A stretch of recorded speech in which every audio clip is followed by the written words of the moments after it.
Anybody got $1? BB gun would work too. Everybody can see from where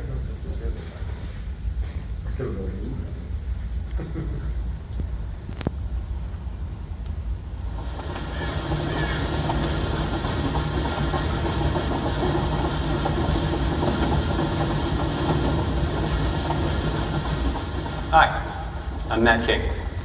Welcome to the world of STEAM.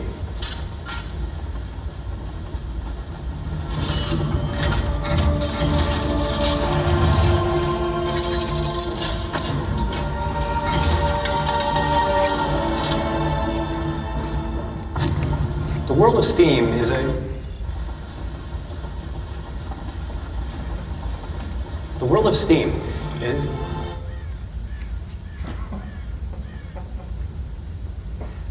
Sorry. The world... What happened? we ran out of budget. What are you doing? I'm a bird. Stop. Bird.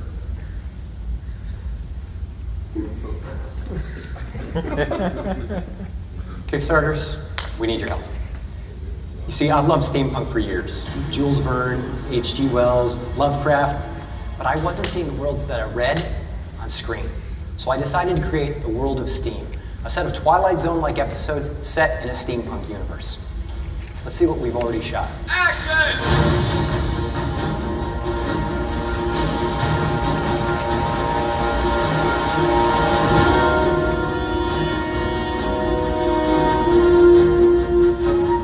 My name is Bear McCreary. I'm the composer for the world of STEAM.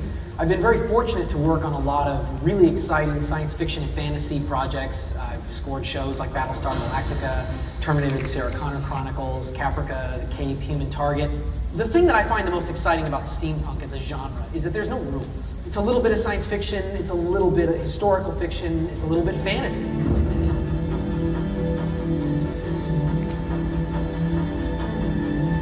We cut the World of Steam, the first episode. The Clockwork Heart.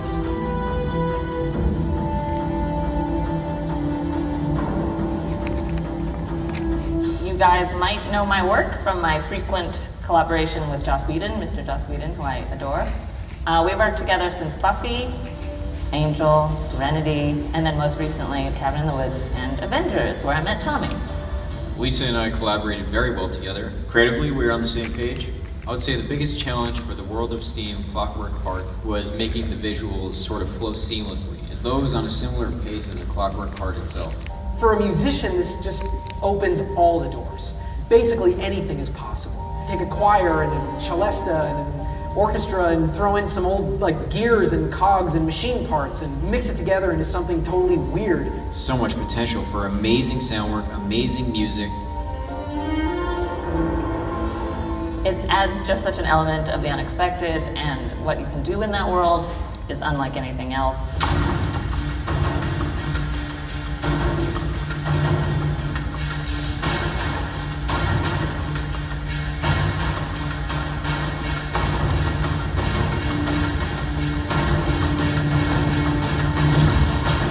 I worked for almost 9 years on Star Trek, from Next Generation, Deep Space Nine, Voyager, Enterprise, and 2 of the Star Trek movies.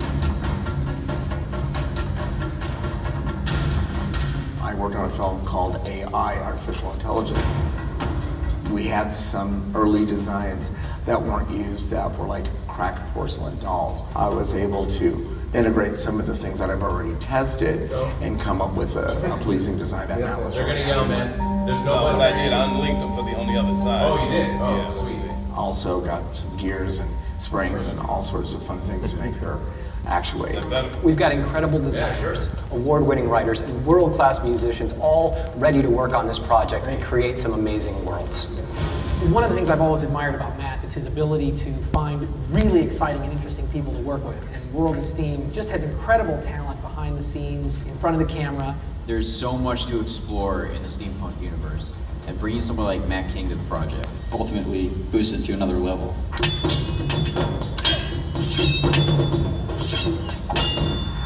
Nice. All right, Machuca. We've got an entire season of steampunk. ready to go, with your help.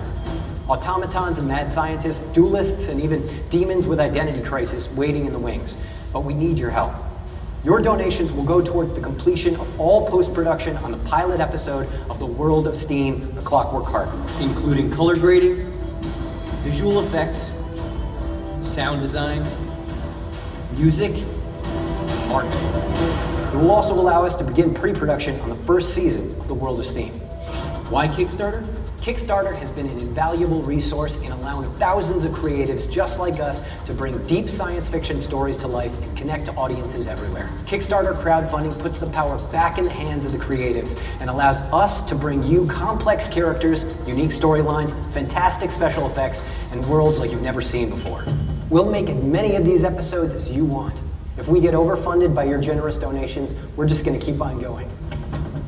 With the World of Steam continuing, there is endless ideas and opportunities. There's so many avenues to explore. I'm really hoping that this thing takes off and that I'll have the chance to try combining some of these unusual sounds. Clockwork Heart's first episode, but there's a lot more where that came from. It's spectacular, it's gorgeous, it's completely unique. We certainly could use your help bringing this world to life.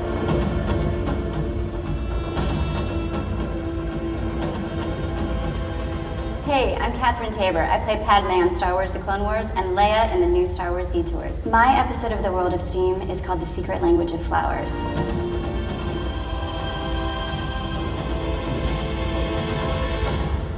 In a world.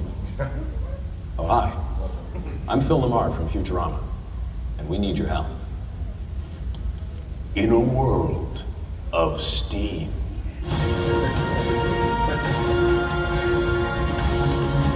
We'd really appreciate you helping us out at The World of Steam.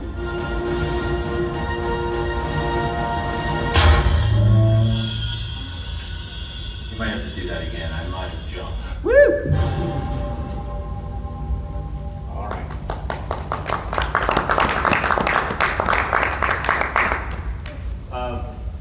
So, with a lot more sort of legwork on the ground, that's right. We managed to take this to become the highest funded pilot ever on Kickstarter. Now, let's see, where is it? Everybody's, you know what, I'm gonna go for it. Yes, there are enough people now that I actually need to use a mic. Gonna pull that panel now? I think we pull that panel. Oh, check. Okay. So, basically, what Kickstarter lives and dies on is a triangle, all right? And that triangle is very, very simple, all right? Kickstarter either is the newest, coolest thing you've never heard of, all right? That's the peak of the triangle, right? The best, the most adored thing that you never knew about and that you're gonna go awe when you hear about it, right? My husband has GBM and he wants to walk the Appalachian Trail once before he dies. Aw, you know? If you have that feeling, or I want to raise this money for kittens so that we can make it, if you get that, that's one of the beats. Or it's Star Trek, it's Zach Braff, it's whoever. If you can guarantee yourself 2 points on the triangle, you will succeed, period.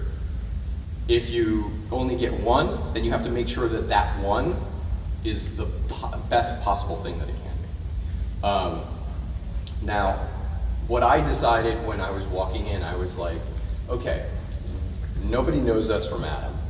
We basically need to build a groundswell movement around it because people understand what Kickstarter is, what steampunk is, but they don't really have a sort of touchstone about it. They don't understand that it's Jules Verne. I like Jules Verne. Oh, it's sort of a Twilight Zone-y thing is what they're, okay. I wanted to get them familiar with it very quickly. And then I wanted to say, hey, I know all these production people, so we may not be loading it up front with stars, but we're gonna get this made and it's gonna be pretty when we're done. So I went in and I basically created a groundswell effort. Now, if you're walking into Kickstarter blank, you're gonna have a hard time getting yourself above all of the noise. There's a lot of Kickstarters, there's a lot of people. If you have, let's say, benchline average is 400 friends on Facebook, right? you have 400 friends, of which really only about 150 are the ones who you're going to take to the airport, right? So the rest are friends. Then basically what you have to do is you have that core group of 400 people who are basically, do you remember when you used to sell candy bars in elementary school, right? This is your core group of people that you have to sell candy bars to. And you have to give them a box of candy bars that then they have to sell out to everybody else. So it's much easier if you go, oh, 400 people, is that multiplicative in terms of what I have? Or can I go to a larger group? And you can. And you can do that by using existing social media. So what's existing social media? Tumblr, Twitter, Facebook, Snapchat. What else do we use? Pinterest. Anyway, all existing social media that you have, each one basically lives and dies on content. Everybody goes and checks their Facebook feed or their Snapchat or their Twitter feed every day at some point and goes, what's new that's going on? And so you can feed that by creating individual profiles on each of the pieces of social media and allowing them to feed into each other. So that's what we did. We basically said, Facebook is going to be our home. We're going to sit on Facebook, we're going to create the world of STEAM on Facebook, and then we're going to feed that. We're going to go to Pinterest, and we're going to make sure that we load Pinterest with all of the images that we want this show to be about. Then we're going to go to Tumblr, and we're going to make a blog about the process of how we're doing this, and all the pictures on how we're doing this. And it's going to be different. Now realize, this is a job, and this is a job beyond your normal job. Right? Expect when you go into this, if you want this to succeed, that this is a job that's going to require about 35 to 40 hours a week. No joke. All right? It doesn't just load and you go and you pray. We basically then took Tumblr, we went to Twitter, and we made sure Twitter is all about individualized communication with somebody. So we made sure that we were saying, hey, check this out over here. Hey, have you been here? Hey, do you know about this? Till we started accruing people. Then I went to every single person who was even remotely associated with what I did on each one of those pieces of media, on Pinterest, on Twitter, on Facebook, and I went, hey, I'm doing this new steampunk project. It's gonna be really cool. I have a whole bunch of cool friends. Can you help me promote it? And basically my goal was that I wanted to walk into Kickstarter with 6,000 likes on Facebook. That was my goal. And set a goal. It doesn't have to be 6,000 likes, but you know, if you set a goal by which you're going to judge your opening in Kickstarter, one, you're setting yourself a go date. You know, that's a little bit of an ambiguous go date, but it is a go date.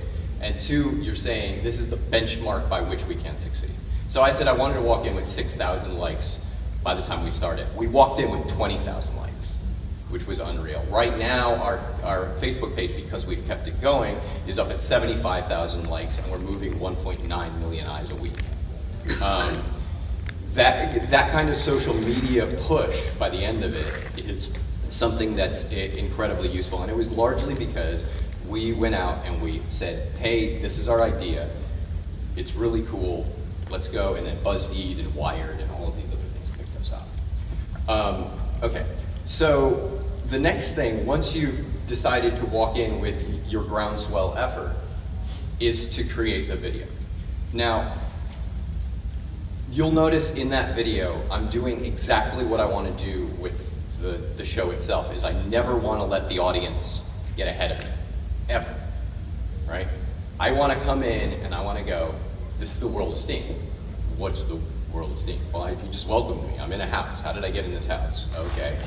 Well, I just went inside his eye. Okay, well, he's already showing me cool CGI. So in the first 3 sections, I went, you're already in my house. We're doing really cool CGI stuff. And here's what it is. And then, immediately from there, I, in a funny way, said, well, we need money, right? Straight out. With Kickstarter, you can't lie, right? You can't say, well, you know, my friends and I are doing really, you know, anytime you're being casual or sort of amateurish about it, Kickstarter tends to click away. You know, it's like, no, not interested, not interested, not interested. even now, in terms of how Kickstarter's matured over the last 2 years, I would shorten that video to 5 minutes and make sure that I was loading more on the front end, right? Because Kickstarter has become more and more and more about how to sell quickly, right? So you can look these Kickstarters up. You can look us up. Look up Tight. It's the TGT wallet, right? Look up, what is it called? Goldie Blocks. It was an incredibly successful Kickstarter, very simple, very easily done. What else was fantastic? Agent 99 was fantastic. That's because they're idiots.